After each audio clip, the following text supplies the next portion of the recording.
আমি যদি দেশের প্রধানমন্ত্রী হই তবে সবার আগে এই পরীক্ষা ব্যবস্থাটা তুলে দেব।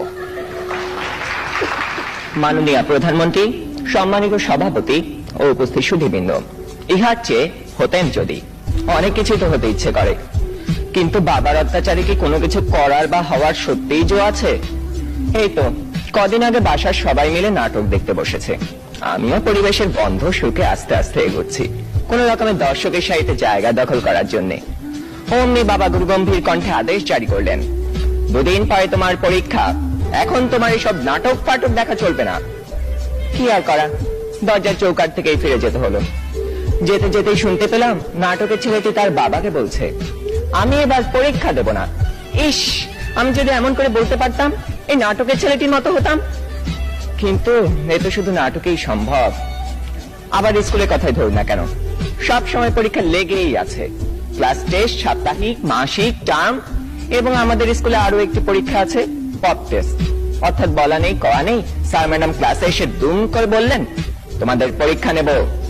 কি জ্বালা, এমনিতেই পরীক্ষার ভয় বাঁচি না, তা আবার এই পপ টেস্টের ভয় রাত দিন কাঁটা হয়ে থাকতে হয়। জনান্তিকে বলে রাখি, আমি যদি দেশের প্রধানমন্ত্রী হই তবে সবার আগে এই পরীক্ষা ব্যবস্থাটা তুলে দেব। এরই মধ্যে একজন বন্ধু ইশারা করলো, এনেছি। বুঝতে পারলাম গতকাল তাকে হুমায়ুন আহমেদের বোতল ভূত বইটা আনতে বলেছিলাম। কোন রকমে পরীক্ষা শেষ করে উঠে গেলাম লাস্ট বেঞ্চে, দুজনে মিলে মজা করে পড়তে শুরু করে দিলাম। গল্পে আছে হুমায়ুন ভূত পুষে, তা আবার বোতলে করে পকেটে রাখে, সে ভূতের খাবার চাঁদের আলো। ক্লাসের একজন যখন একথা বলে দিল, তখন অঙ্ক স্যার বোতলটা নিয়ে ভূতটাকে এক ঢোকে পেটের ভিতর চালান করে দিলেন। অমনি স্যারের পেটের ভিতর গুড়গুড় শব্দ উঠতে শুরু করলো, আর তিনি হেঁচকি তুলতে লাগলেন। দম ফাটিয়ে হাসতে যাব, হঠাৎ কানে টান পড়তেই শটান দাঁড়িয়ে গেলাম। বইটা পড়তে পড়তে টেরই পাইনি কখন ইংরেজি ম্যাডাম চলে গেছেন আর এসেছেন জমদূত প্রায় আমাদের অঙ্ক স্যার।